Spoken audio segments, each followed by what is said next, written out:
And now we can make a podcast because we are linked in.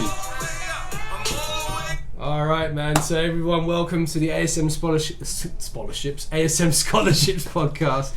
This is our second attempt because the first attempt we forgot to plug in the microphone. So we had a bit of practice. Yeah. About a minute and a half of practice. Yeah. Today I'm joined by Joel from the UK, ex-professional rugby player. Quite an achievement. You played for the Saracens, I believe, right? Yes. Yeah. No. I had a great 7 years. I was very lucky. Had a good career.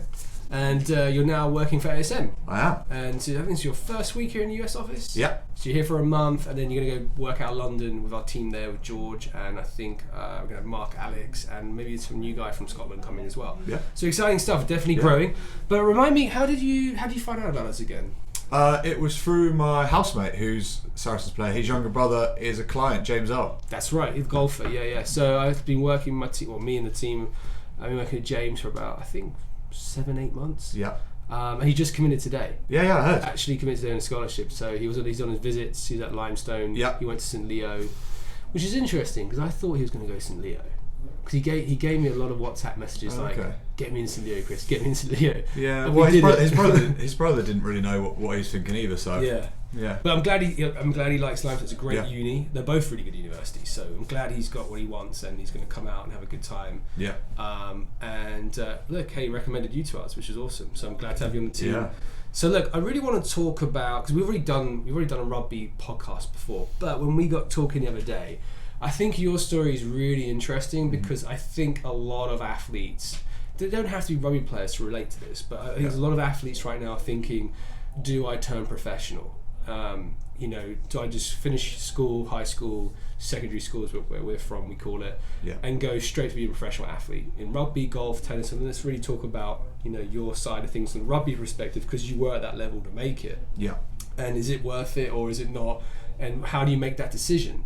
Right, so I guess you've had a lot of good and maybe some bad experience of it. Right, so let's start off a bit more about you. Whereabouts you now from the UK? You as an athlete in secondary school, and what made you turn pro, and how did it all happen? Yeah, well, I'm from the southwest of England, Somerset, Devon. Pretty chilled farmer type lifestyle. Yeah. Do you have any animals? No, not as a family. A lot of friends did, but no, I was. Did you hear about Fabian's pet goat? I heard all about it. I've actually seen. He's been showing me videos of him as well. Has he, Nigel? Yeah. Nigel the hit in Arizona. The hit in Arizona. Nigel the goat. Yeah. But anyway, back to you. Sorry, I was just wondering if they told you that. Yeah. Just played every single sport. Just love sports. Still, I'm passionate about all sports. Yeah. Only really kind of focused primarily on rugby when I was kind of 14 upwards. Yeah. Loved the social side of it. It was never really serious. I was fortunate. Just at a normal school back home. Had a really good teacher who invested his time in me, and he kind of thought that I could maybe go a little bit further than even I probably was aware of. So he kind of pushed me into going down to like a rugby kind of specialist sixth form down in Devon. Went down there, and then it's kind of became a bit more serious. I was weight training, I was training every day. And then I was fortunate enough to get picked up by the England system, so I started playing age grade, England 17s, under 18s, and from there I was in Exeter Chiefs sort of like catchment area, so I got involved with them, and then towards the end of my school, the offer of a professional contract came, which obviously as a 17, 18-year-old is, dream come true. You've been practicing and doing that sort of seriously for the last 2 or 3 years. And it was amazing, and I think the issue is it's a very grey area. No one knows how to prepare or how to react. Like my parents came with me in when I signed my first contract. It's new for them, it's exciting. Yeah, it is. And most things in life your parents can give you good advice on, but if they've never been in that position, which most parents wouldn't have, they don't know what to do. Then it's as new to them as it is to me. So it was a weird time, and I absolutely loved it. I had the best career ever, and I don't regret a thing. Yeah. But I think now that we chatted about it, elite level sport is just getting harder and harder across the board. Athletes becoming better at a younger age because of their training and the coaching, and it's just a very intense and becoming a saturated market. So there's still going to be your superstars who are going to come up through the junior ranks and they're going to kill it all the way through their careers. But I think I was never a superstar. I played quite well. I had good games, but I was never like the superstar standout player. I think for your kind of young athletes that have made it, but at the same time they're going to be like just kind of battling away their whole career. It's not easy, you know. It is the dream career, but there's a lot of parts to that are actually quite tricky to deal with. I think the question is, I think it's two things, right? Because I've done a lot of work with the Olympic Committee. I used to live in Switzerland, did a lot of work with the IOC and a lot of national Olympic committees. And one thing I know they're all concerned about with young athletes going to Olympics or going pro straight away is then having no education. Yeah. Because you're still young at 24, and you're all right. Like you're not not on the streets like become a drug dealer or something, which a lot of these athletes end up. Bad things like that happen. I saw a thing in the IOC, like there was a statistic of like athletes who go off the rails and end up in jail. Like it's crazy because they don't know what to do. They have no one to help them. Like it's like a real problem. It's not like every athlete, but a lot of them end up jobless or on support, something like this. And so I know the IOC try to do a lot of work of like, you know, career development work, and they put things in place. There's a lot of good stuff actually happening, which is good to see. But you know, just take NFL over here or Premier League soccer. There's so many kids that go in the youth academies and then they release like 4 or 5 years into it, have no education, and then don't know what to do, and they like end up in McDonald's or somewhere. Not saying that's a bad job, but that's not probably their dream. You were nearly a professional athlete, and now you're going to McDonald's or similar. It's kind of like it's a lot different, right? So, you know, I always recommend athletes that come to us when they say I'm thinking of going pro. Always the first question, if you're a parent listening to this, you've spoken to me, you probably know what's going to come next. So like, who's your sponsor? And if you say to me I don't have one, then I'm like, okay, do you have like $100,000 to turn pro? Especially like for sport like golf, right, or even tennis. Like your sport, rugby and soccer's different. Like you had a contract, which is really good. It's not like, oh yeah, I'm just going to turn pro and see what happens. Like you actually have the opportunity. So I think unless you've actually had the opportunity in front of you, you really need to like rethink your strategy. Would you agree with that? Like, what's your thoughts on that? No, I agree. I probably would have gone down the A-level onto university route if it wasn't for the rugby. Right. And I guess rugby's in its like transition period. You know, football's very much been like academies, and you get signed very young, and it's that elite. Whereas, you know, the older players in professional rugby still very much have gone through that, you know, school, university, and then a lot of players towards the end of their careers now would have gone to university and then become professional after that. So I guess probably my generation of players, the first one that maybe wouldn't have gone to university because you've been given that contract, and you know, at the time you're like, well, it's going to be tough if you get offered that contract to turn it down. But like you said, actually, sport's never going to last forever, and it's becoming harder and harder. Like, you know, that's what I found out the hard way. Injuries, and it's tough. And I guess the education, I would love to actually have had a degree now to fall back on. I think the biggest thing is that sport's so full on that you don't have any other interests outside of it. It's such a small bubble of a world that, you know, as I stepped away from it, it's like, well, people want to help you, know, what are you interested in? You just like, I don't know. Like, all I've ever known is rugby for the last 7 years. Since I left school, you know. Whereas I think the education, exposure to different cultures gives you a chance to kind of find yourself. I know it's cliche, but find yourself, find what you're interested in, different passions away from sport that maybe you wouldn't have realised. Do you think it's fair to say, okay, if I'm 17, 18, maybe even younger, 16, and I'm given this opportunity to turn pro, and if it's a good opportunity, not like, you know, I'm going to get 10 grand to turn pro, because I mean that goes in 10 minutes basically as an athlete, right? So, you know, let's say it's a decent monetary value, good opportunity in front of you. I'd always say go for it, because if it doesn't work out, you'll never regret it, and you can always still go to uni. You probably won't be able to do the American thing, but you could still just go to your university at home. Do like, I know in England we have the Open University, which is great. You know, so you can still get education and you'd be okay. And because generally, if it doesn't work out, it's going to happen pretty quickly. It's not going to happen 5-10 years later. It's going to probably happen in the first 2 years. Is the highest chance of your pro career not working out. Because I think after the first 2 years, you pretty much know what to do to maintain that level, right? I know in golf it is. I'm sure it's in rugby. But if you haven't got the opportunity, then the American system is I think it's the best way. In my opinion. I don't know what your thoughts are. Well, I 100% agree, and I think, you know, going back now, and it's only become like a thing that people at home are aware of and talk about recently. You know, I can't think of anyone I know my age that was looking at going to the States. Whereas now, you know, at first it was just golf, and then you got golf, tennis, and now it is very much an alternative, and I think it's great just to get away from home and experience something else. And, you know, like, especially if you're involved with sport, the American system is is next level. We were in the bar last night with the team. We had that kind of like team poker night, and there was like sports everywhere on all the TVs. Like there was like baseball. I think there was football on. There was college football as well. Yeah, it's nuts. Like they just love it here. Like in England, we just have like one sport on the TV and that's it. Yeah. Pretty much, right? So it depends where you are, but yeah, the culture here is different, and the money they pump into the sports teams here are just nuts. Yeah. But let's go back into rugby. I know you spoke to Corbs earlier. Yeah. Our main rugby ambassador kind of kickstarted our rugby program off. I know he's a big advocate for the States, and I've worked with him very closely, collegiate side of things, and you're going to be working very closely with him for our rugby players all over the world now. Yeah. So what we try, I mean, I know what we're trying to do, but for the listeners, and maybe if you're watching on YouTube, what is the goal? What are we trying to do here for our rugby players? Yeah. Well, obviously, the exciting thing for rugby is, I guess, like you said, like the golf's already had that pathway for years. Yeah. Rugby, it's very fresh. Yeah. And you've got the MLR, which is taken off now, and it is slowly growing. Speaking to Corbs earlier, like he's quite involved with that. He just sees it really starting to take off now over the next 5 years. That's exciting. And the MLR as a competition needs sort of like a pool of players coming through each year, that's going to kind of feed into that. And I think that for us to create this pathway where, actually guys back at home or around the world can go, rugby in my country, Australia, South Africa, England, it's so saturated, so many good, talented young players, which there are. You actually go, well, look at it, I could go over to the States, get a really, really good degree, as well as play rugby at a decent college level. Yeah. And then after that, if you're playing well, you've got the opportunity then just to feed straight into one of these MLR teams.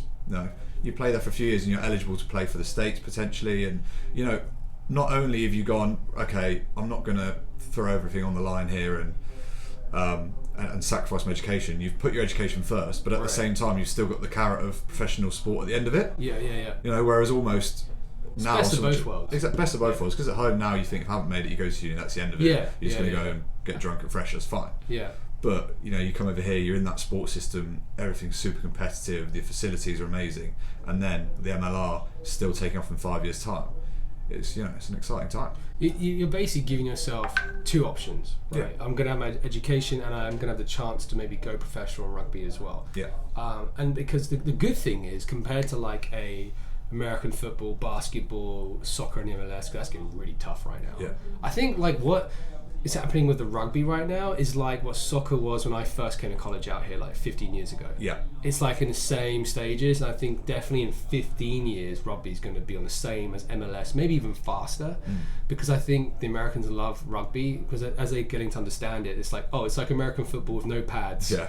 And it's safer. We can't bash our heads into each other, although that can happen. But it's not like, in the football, they just literally go at it. Like rugby is actually a strategy to tackling each other. Just take them out on the low side. So I see that being very popular with the dad scene over here. Because like the game, they could see the benefits, where it's fun, it's contact sports and stuff like that. So, but what I like about having you on our team, right, is your experience. You've lived it. You've been through it. Like, you already saw the team here already, like with Elric here the other day.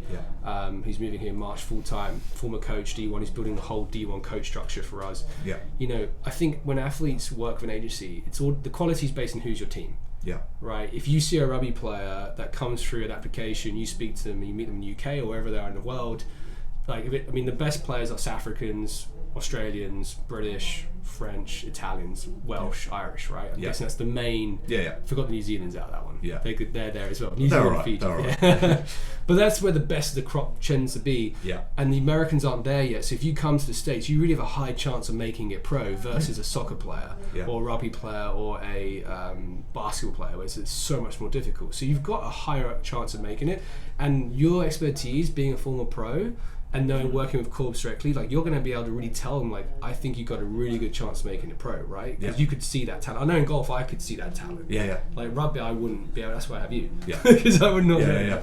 So what are you looking for? Like, what kind of player is going to set the tone of like potentially going MLR one day versus being just a good player that will have a great time and get a good education? Like, what do you think are the main factors that separate those two types of athletes? That's a good question. I think that probably it's going to all be mental, because, like I said, everyone from those countries are going to have been playing rugby for a number of years.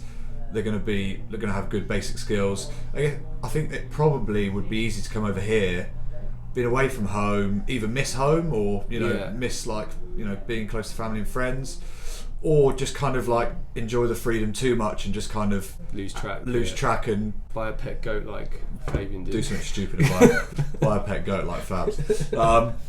Yeah, so I guess Well, he's got a lot of good stories, so yeah, might well, make it's up true. for it. It's fun.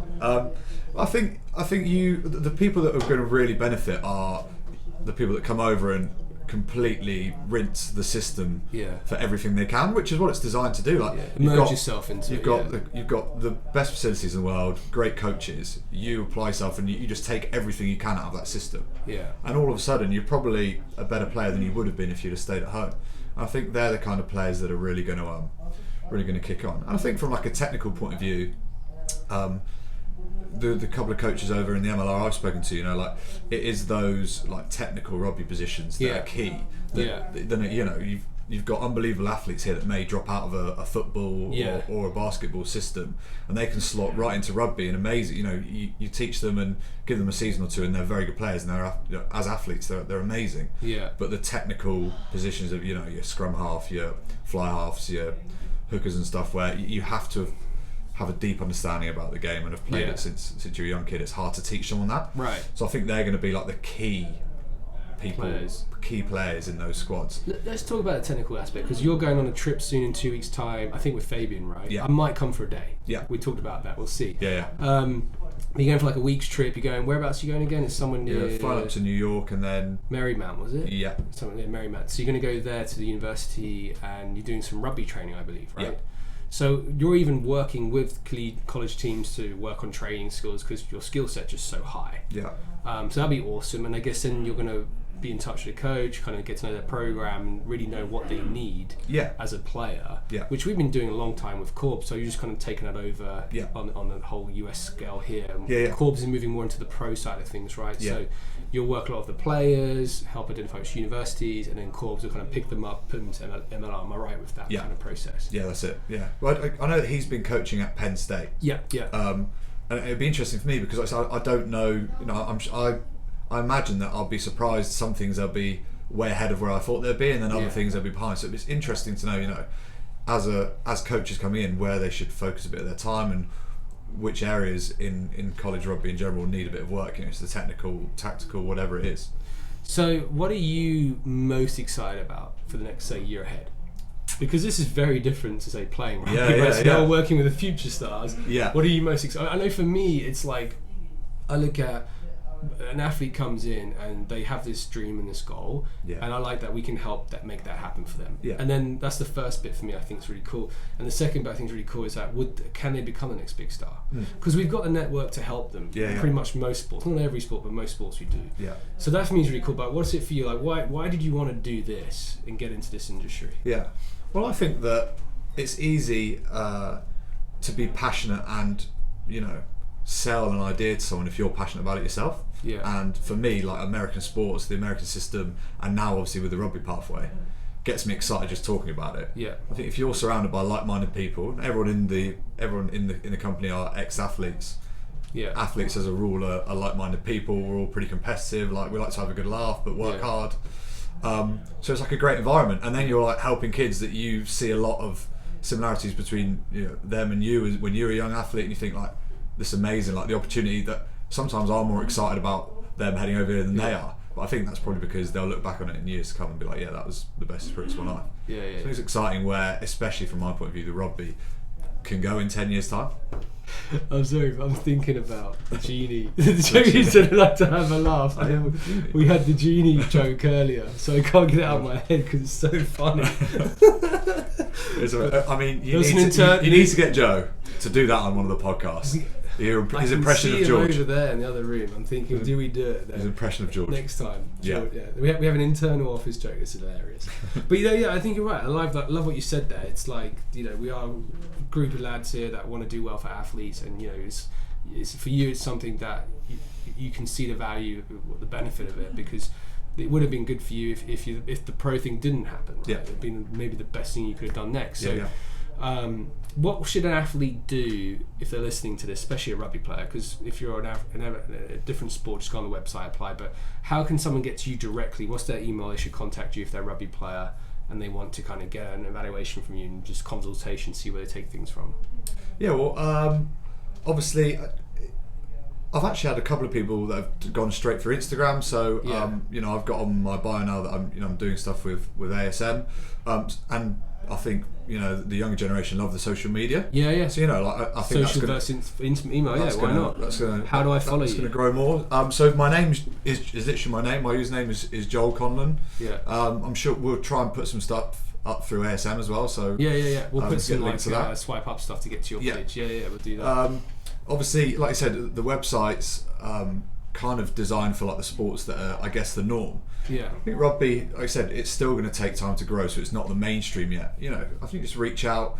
Go for my email, Joel at asmscholarships.com. If you want to email us, the email, or if you want to email us, email, yeah. Instagram. And in fairness, like I said, we're one big team. So if you get hold of anyone in the group, then if it's a rugby, they'll pass it to you anyway. Yeah. Rugby boy or girl, then normally it gets passed on. And I think the biggest thing is that because it's not the norm at the moment, just get in touch and just have a chat. Like let's just have a call, FaceTime or audio, or if you're based in London when I'm back, come in and see George and I in the office and everyone in the office. And just chat it through, because I think that's reassuring when you speak to someone. You think, actually, you can see it being like an option for me. Because that's what's important for us, is we got to make sure it's a good fit. Yeah. Because we don't want to work with you if you're like, I have to go to say a certain school and you're not good enough. Because it's not, we're not miracle genies here.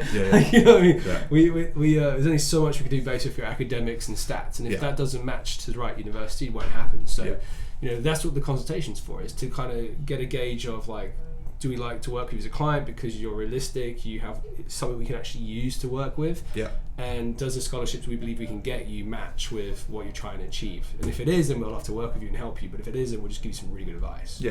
So, and also the London office is a great place to go visit. So it's cool, especially the top floor. That's awesome. I bet everyone take all your meetings up there. Get a great view of London, but not in the winter though. The rain. Well, you were there the 1 week that London was hot. Perfectly sunny.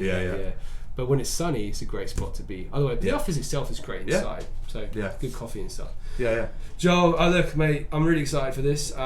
We've got you here for the 3 weeks. I'll probably see you in London quite a few times. I'm sure you're going to come back to the States a few times for training and hanging out here in the team. So fist pump it out. Boom. Thanks for joining. Thank you. I look forward to seeing our rugby players get some really good schools. Same here. Take it easy, man. Cheers. Bye. Cool, man.